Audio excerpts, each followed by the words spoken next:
What preserved this pregnant Egyptian mummy's fetus for millennia? The combined effects of decomposition and embalming basically pickled the fetus, sealing it in its mother's womb. Scientists with the Warsaw Mummy Project have determined how the fetus of the world's only known pregnant mummy was preserved. Thanks to the combined effects of decomposition and mummification, the ancient Egyptian fetus was essentially pickled, reports Science Alert's Starr. The analysis is newly published in the Journal of Archaeological Science. As the team explains in a blog post, corpses' blood pH levels drop significantly over time, meaning the fetus would have been exposed to a highly acidic uterine environment that dissolved its bones. The salting process of mummification kept the mother's bones from dissolving and almost hermetically sealed the uterus, preserving the fetus' soft tissue inside the womb. A similar process naturally preserved Europe's famed bog bodies, whose pristinely preserved skin shrank in peat bogs' high acidity, low oxygen environments. Sometimes, conditions in the bogs completely dissolved skeletons. In the blog post, the researchers liken bone demineralization to soaking an egg in vinegar. Placing the egg in an acidic environment for a few days makes the mineral components dissolve, leaving the inside of the egg intact in a springy,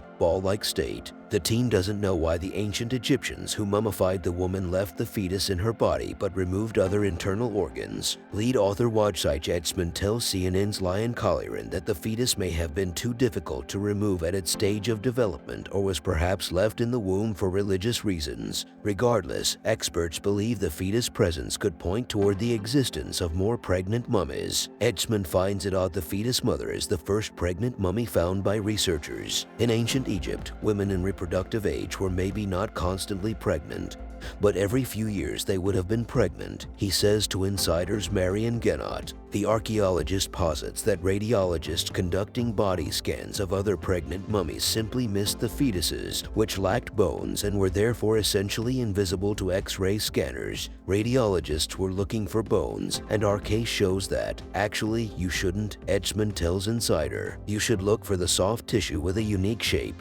Given the fetus position and the closed condition of the birth canal, researchers have determined the mother did not die in childbirth. A previous analysis found that the woman was between 20 and 30 when she died, and her pregnancy was between 26 and 30 weeks. Otherwise, little is known about the mummy, whom scientists have nicknamed the Mysterious Lady. The University of Warsaw has owned the mummy since the early 19th century, wrote Szymon Zdziblowski for state-run Polish news agency PAP in April 2021, when scientists first revealed the mummy's pregnancy. The coffin's inscription identified the mummy as a male priest named Horjehudi, so the team taking an X-ray scan in 2016 was surprised to find a female body instead. Upon further inspection, the researchers spotted the little foot and hand of a fetus. Egyptians are known to have reused coffins, so it's possible the body was interred in Horjehudi's sarcophagus centuries ago. But archaeologists say the mummy shows signs of looting, including damaged wrappings around the neck,